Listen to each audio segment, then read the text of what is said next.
At the turn of the 20th century, America's shipping industry was at its height, and coal schooners were the lifeline of industry and cities. Among these vessels rose a wooden giant that would make history, the George W. Wells, the world's first six-masted schooner. The George W. Wells was built in Camden, Maine, at the Holly M. Bean shipyard, commissioned by Captain John J. Crowley for the Coastwise Transportation Company. Crowley was no stranger to innovation. He had already overseen the construction of the five-masted John B. Prescott. The ship was named after George Washington Wells, the president of the American Optical Company in Southbridge, Massachusetts, whose daughter, Mary Elizabeth Wells, christened the vessel by scattering white roses upon the bow of the vessel as she started down the ways, and at the same time releasing a flock of white pigeons. On August 4, 1900, before a crowd of 10,000 spectators, the George W. Wells slid down the ways. Temporary masts were used instead of permanent masts, which weren't ready for installation. The purpose was to beat the scheduled launching of the Eleanor A. Percy, which the owners from the Purcell small shipyard in Bath, Maine, had initially planned to become the first six-masted schooner. The George W. Wells was colossal for her time. She measured 303 feet along her registered keel length at the waterline, 48 feet wide and 23 feet deep to hold over 5,000 tons of cargo. When fully loaded, her draft would be 24 feet. Her overall length across the deck top from the tip of the bow to the stern, not including the bowsprit or booms, was 345 feet. As was customary for sailing vessels, she also attached to her bowsprit a giant jib boom measuring 75 feet to add extra jib sails to help handle the ship when turning through the wind with the bow. From the tip of her front jib boom to the end of her rear driver boom extending over the deck, she measured an impressive 425 feet. After the initial fanfare with her launching, the George W. Wells was put back into dry dock for a few weeks to assemble the permanent masts and for final inspection before her maiden voyage. She carried 28 sails spread over 6 Oregon pine masts, each 119 feet high with 58 feet topmasts. The masts retained traditional names: foremast, mainmast, mizzen, spanker, jigger, and driver. Her construction used more than 1 million feet of hard pine and 550 tons of white oak, some from Robert E. Lee's former White House plantation.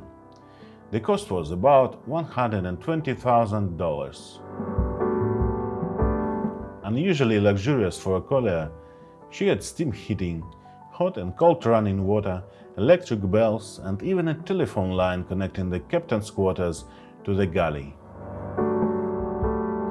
Commanded by Captain Arthur L. Crowley, the George W. Wells made her maiden voyage in September 1900. Towed out by the tug Bismarck, she sailed to Baltimore, where she set records, loading 5,000 tons of coal in just 10 hours. Her first coal cargo reached Boston in October 1900, the largest single shipment of coal ever delivered there by sail.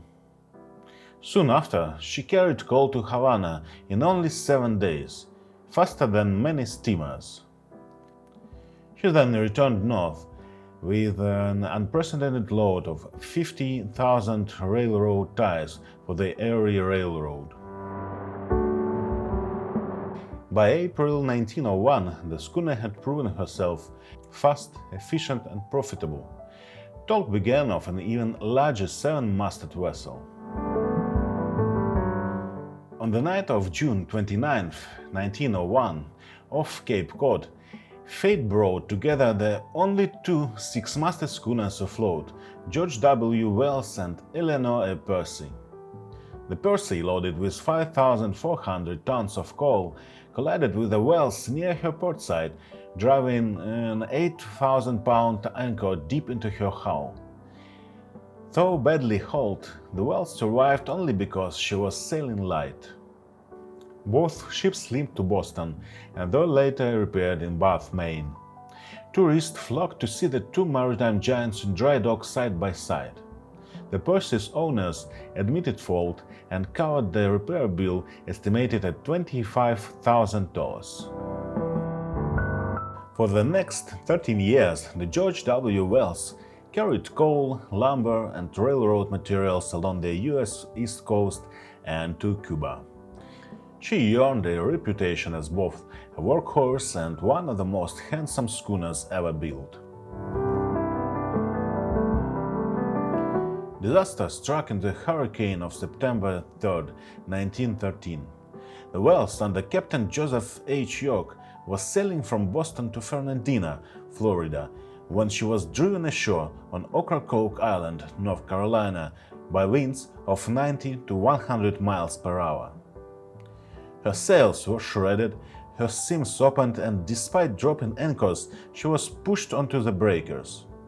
With 26 people aboard, including women, children, and even a St. Bernard dog, her crew signaled distress.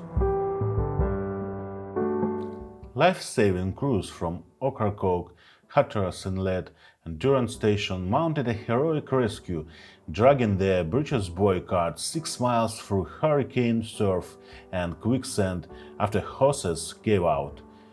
After many failed attempts by lifesavers to send a line to the ship, Captain York tied a line to an empty oil barrel and sent it adrift. After an hour, the lifesavers were able to reach the barrel by wading into the sea up to their necks.